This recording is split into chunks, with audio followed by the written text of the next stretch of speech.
What's going on, everybody? Welcome back to Only for Trucks. It's hot out, you know, it's warm, it's early, so I'm sweating, bear with me. But I just got this load all strapped down. I'm pretty excited that we're going to be running the R model for the first time today.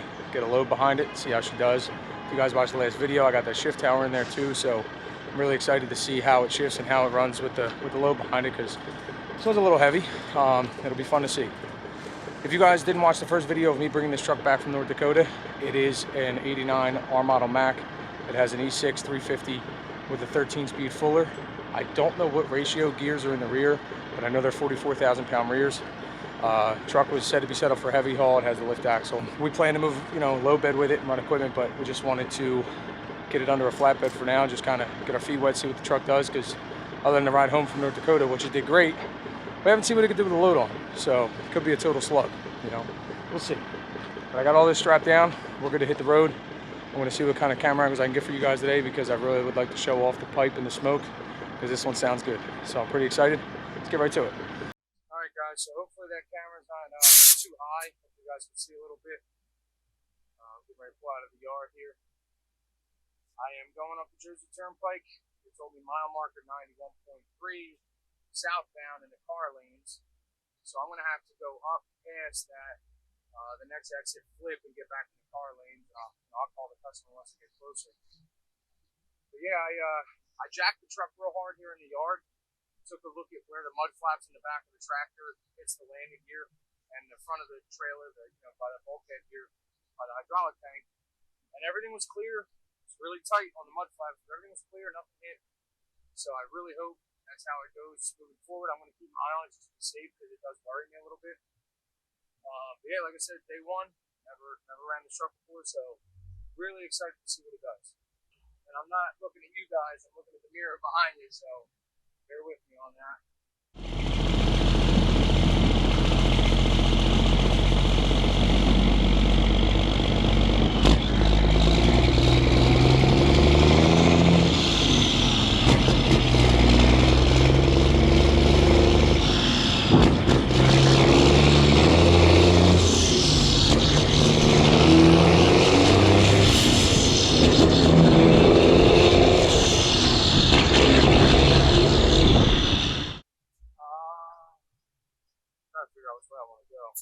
This truck doesn't make lefts very well.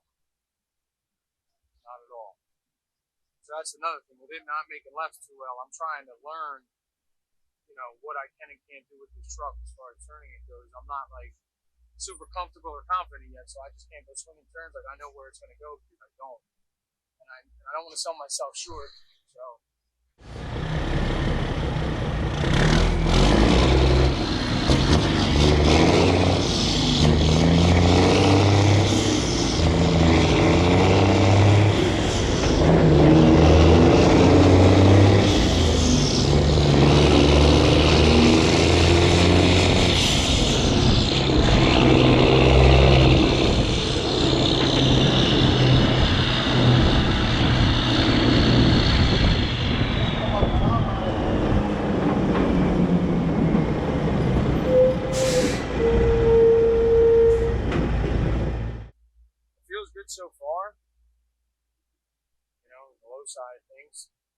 try to get rolling on the high side. We'll see how it comes out, you know.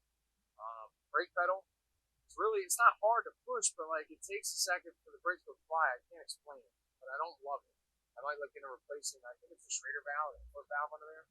So I might look into that. I adjusted the brakes yesterday. So they're nice and tight. Like it stops well, but I just don't like the way that it's so hard to push and it's so delayed.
The only problem with this little dinosaur I have is I don't know what was up with the wiring, so I just wanted to make it work, so I gave it a hot. It works, but the clutch or the throttle disengages it like it should. So just for temporary until I really get time to fix it, I can only turn it on and off to use it. I can't, just hit the throttle to rev it up and down, so put the brake on or the dinosaur on, because it won't do that. It'll just backfire and cause issues. And I don't know how bad that damage could go. I've never done it or heard about it, so I'm sure you could do some pretty bad stuff with different valves opening when they're not supposed to, so.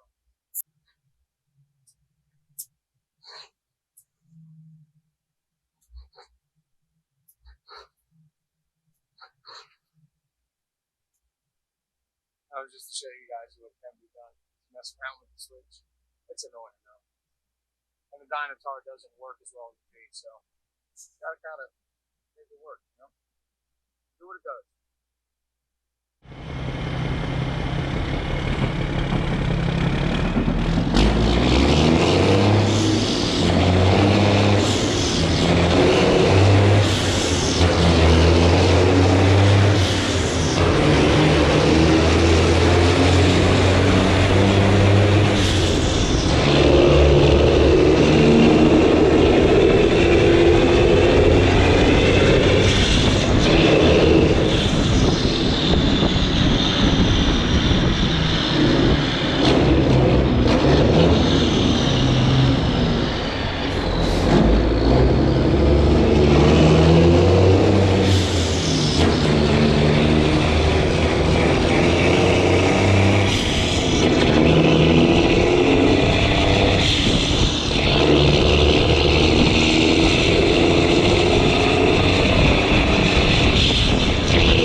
Just wanted to give it a shot.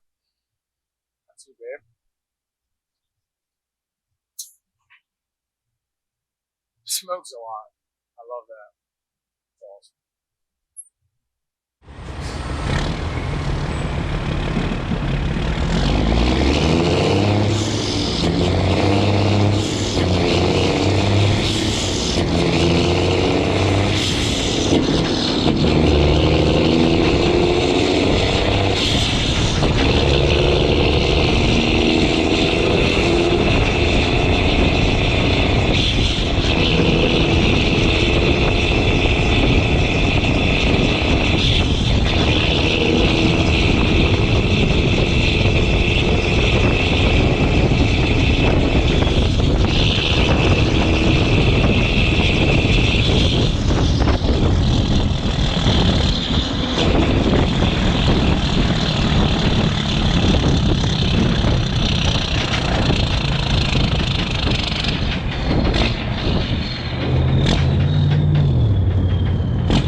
Woo!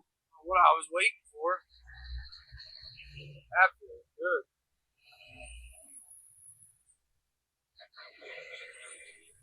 Oh yeah, I'm also going to be straightening this stick out a lot because I really can't stand it being all the way over here. So I'm going to deal with that. And I know I could have just did it before I put it in, but I don't know. We're going to put it back how we had it. Because I don't know, it didn't really seem to bother me bringing it back, so, but, yeah, I don't like it like this.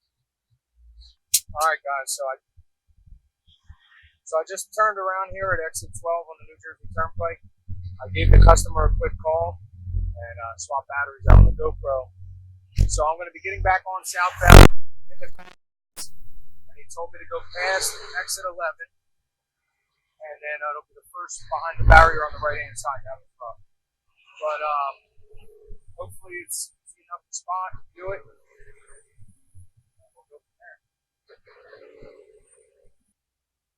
still learning with the new mic setup, so bear with me on that. First time I used it, I heard some background noise, so I'm trying to work with that, in editing. Where I position it, I'm trying to figure out what works best, so we'll get there. Bear with me for what it is.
While I sit here and let the truck idle, I just want to let it cool down. She worked pretty hard getting up here, so I want to let the oil run through the turbo, get everything cooled down. So I'll just let that idle for a little bit. But while that does, I wanted to talk to you guys a little bit and give you a rundown on how I think the truck did and how things went. So I guess the start is I'm happy, I'm impressed. It pulled a lot better than I thought it would and had a little bit more power than I expected. It wasn't a total slug. You know, on the last couple gears, which would be 7th and 8th or 12th and 13th, it takes a little bit to get there, but overall, like, it's not a race truck, you know what I mean? It's not a big, crazy truck, so I'm happy with it. Like, I think it's great. The cab is very bouncy, and I've driven trailers that kind of whip you. So, you know, we used to laugh and say, oh, they beat you to death. So I can't say if it's the trailer causing it or is it the cab, but it's just very bouncy. So I want to look into that. I might have to pull another trailer just to confirm that it's not this trailer causing it. It's not the fifth wheel placement. I got to cross off a couple variables first, but it's just very bouncy, and I want to fix that. So I don't know if none of that stuff helps. Do I go with more air in the bags? Can I change them out to a different bag? Like, maybe you guys can help me with that, and I'll give you guys another view of that, you know, later on to try to talk about that. So let me know in the comments what you guys think about that. And also the heat in the cab. So the firewall where the steering shaft comes through, the rubber's not all the way in, and also around the shifter boot I have some holes. And I knew that, you know what I mean, going into today, but I didn't think it would be this bad. Like, it is very, very hot in there. Like, it feels like there's 5 heaters on and it's 100 degrees. Like, it is ridiculous. My boss texted me because the belt's not on the AC compressor. So he's like, oh, run over to Berkey's on your way home and grab the belt for the AC. I said, dude, it's so hot in here, the AC in your house couldn't keep up. I was like, if I go buy that belt, I might as well hang myself with it or try to pull my pants up and use it as a belt, because it ain't gonna work. So I think I might run it one more time just because I enjoy driving it. But the next big thing for this truck that I need to do ASAP is pull the seats out, pull the interior out, get the mat out, which we have a nice floor mat, a complete new, not brand new, but very nice condition rubber mat to put in the cab. So I might do that, but before I do, I'll use maybe like roofer's tape or heat tape or something like that to seal up the cab as best as possible so there's no hot air coming in from the engine or transmission area, because like I said, it is hot. But aside from those two things, the truck did great. Same as coming back from North Dakota. You know, good coolant temperature, never went above 180, not even climbing a hill. Good oil pressure. It shows a little boost gauge. It's making like 20 to 25 pounds of boost. I don't know what it should make or what they do make, but it feels good. Yeah, just all the gauges are good voltage. I gotta fix that steering wheel. I know, I should have done it already. So I'll be doing that. But it goes pretty straight down the road. It's pretty smooth. It's not too all over the place, not too bouncy. So I'm happy. Otherwise, I can't think of anything else that I want to tell you guys about the truck. I mean, it felt good. I hope the outside angle on the trailer that I got, it's a new one for me. I hope you guys enjoyed that. I hope it sounds good. You know, I won't know until I start editing and playing with it. But even then, I don't know until I put it on YouTube what kind of audio changes. So I'm really excited to see how all that came out. But I'm gonna be just hanging out, waiting around until these guys come and unload me. So once that happens, I'll get you guys back out here and we'll check it out together.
as you guys just saw, backed up there to the excavator, and unfortunately the GoPro in the trailer caught that pillar, you know, the column holding up the bridge there. I knew it was close and I saw it was going to rub it, so I was like, might just push it over a little bit, it'll give an idea how close things are. Well, that bumped it to where I don't think you guys can even see after that. So, and that was a bit of overhanging steel, and then the camera was out another couple inches, so that was probably 10 inches off the trailer, roughly. So, I mean, what else do you expect? But overall, like, I was tight on the driver's side, so there wasn't much I could do about it. So it worked out though. Nothing else said, obviously, but you guys. Right now they just started unloading, so I was going to show you guys what they got going on, and then the second half of this load will be going to the galvanizer around the corner in Newark, New Jersey. So give you guys a look at how they're unloading this, and then we'll move on from there.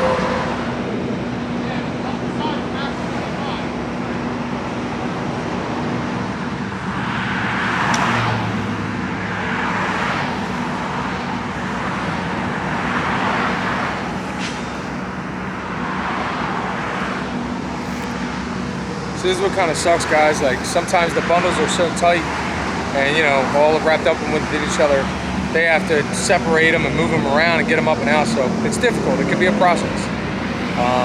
Try to get you guys one shot, at least I'm slinging it over there. It's kind of hot standing here in the sun, and I don't want to be sticking my head out over that barrier much more than I have to. So bear with me on that. But yeah, I'll try to get you one shot of them slinging it up onto the deck up there, and then be getting out of here.